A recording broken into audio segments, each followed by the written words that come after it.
Kung naghahanap ka ng bagong masarap na tambayan habang nagkakape kasama ang barkada o pamilya, meron kaming perfect na spot para sa'yo. Dito lang sa Hidden Coffee View sa San Marcelino. Pagdating mo pa lang, sasalubong na agad sa'yo ang payapa at preskong probinsya vibes. Tahimik, relaxing at swak na swak para mag-unwind mula sa stress ng araw-araw. Hindi lang ambience ang panalo dito. Masasarap din ang kanilang food at drinks na siguradong babalik-balikan mo habang nag-chill. Pwede ka pang makipag-bonding sa mga card at board games kasama ang tropa. Meron din silang Pinoy pool na pwedeng laruin habang nag-enjoy sa lugar. Isa sa pinaka-aabangan dito, ang napakagandang sunset view na perfect pang relax at pang picture. At mas pinapasaya pa nila ang gabi dahil may live kantahan na siguradong magbibigay saya sa bawat bisita. Meron ding movie night sa kanilang projector after kantahan. At syempre, hindi mawawala ang masasarap na pagkain. Mas try nila ang chicken poppers, clubhouse, creamy spinach pizza, pork tofu, pansit canton bihon, bangsilog, buffalo wings, at salted egg wings. Lahat talaga panalo sa sarap. Sa drinks naman, refreshing at swak sa panlasa ang kanilang ripe mango shake, cucumber shake, Okinawa milk tea, strawberry sticky milk, passion fruit, at ang paborito ng marami, Biscoff latte. Sa presyong affordable at sulit. Sulit na sulit ang experience mo dito. Kaya ano pang hinihintay mo? Tara na sa Hidden Coffee View. Located at Barangay Rizal, San Marcelino, Zambales. Bago mag San Marcelino Hospital, may makita kayong likuan sa right side sa bagong building. Pasok lang kayo, sundan nyo lang yung arrow sign para makapunta dito. Open sila mula 3 PM to 12 midnight, Tuesday to Sunday. Hello guys! Meron na naman tayong bago na tuklasan na bago nyo pupuntahan. Bukod sa mga nagsasarapan nilang pagkain, napakasarap magkape dito. Ayan, no, ito yung mga kape natin. Kung hindi naman kayo mahilig sa kape, meron din naman silang fresh fruit shakes. Bukod sa napakasarap mag-food trip dito, ang ganda ng tanawin dito, ang ganda ng vibes.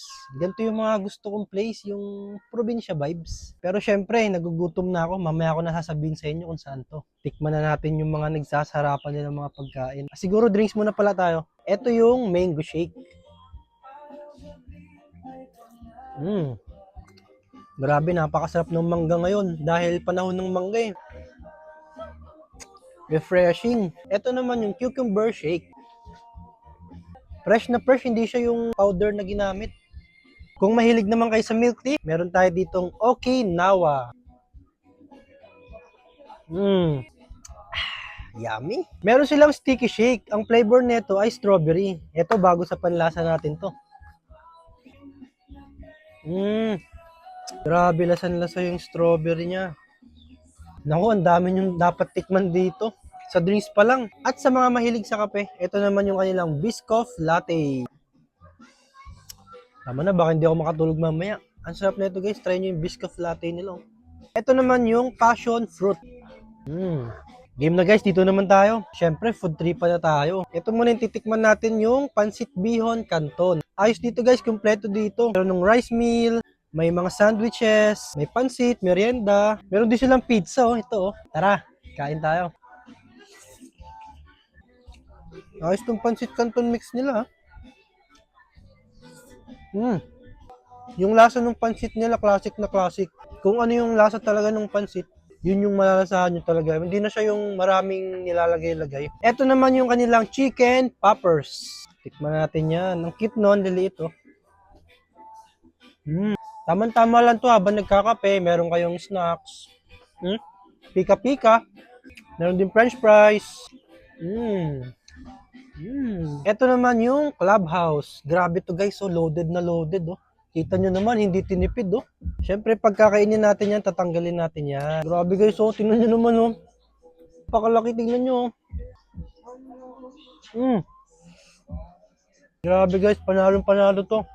Parang eto pa lang, mabubusog ka na. Ayos to guys, try nyo to, ha. Solid. Guys, meron din silang pizza dito, oh. Ito yung creamy spinach. Ayos to, natikman ko to sa Olongapo eh. Ito naman yung kanilang buffalo wings. Grabe guys, rice meal na tayo. Ito yung hinihintay ko. Kanin is life kasi eh. Ayos to guys, sakto-sakto lang yung anghang niya. Kasi nga 'di ba buffalo, nasa sa inyo naman kung gusto niyo pabawasan yung anghang. Ito kasi talagang kita niyo naman yung anghang niyo. Talagang sili labuyo. Magugustuhan niyo rin to. Bukod sa buffalo wings, meron din silang salted egg flavor. Ito nyo naman, oh. First time ko lang makatikim ng salted egg na chicken wings. Ayos din lasa ng salted egg chicken wings. Yung gamit talaga nila dito, totoong red egg, oh. Ayun, oh. Ito naman yung kanilang pork tofu. Ayos yung pagkakaluto dito. Ang sarap sa kanin nito. Kailangan pag umorder kayo nito, umorder din kayo ng rice. Try natin sa kanin to. Ang sarap ulamin. Kaya guys, kung gusto nyo ng mga ganitong vibes, yung probinsya vibes, grabe guys, panalong panalo dito. Ganito yung gustong gusto ko talaga mga vibes, yung tahimik na. Kasi syempre, trentahin na tayo. Napakaganda ng vibes dito. Tapos ganito pa yung mga pagkain natin, tsaka yung mga drinks. Panalong panalo. Kaya kung napanood nyo to ngayon, meron na naman kayong bagong pupuntahan. Dito yan sa San Marcelino. Kaya dayuhin nyo na sa mga taga-Olonga po na mahilig mag-ride sa gabi. Located lang to sa may, bago mag San Marcelino Hospital, meron kayong makikitang right side sa may bagong ginagawang building.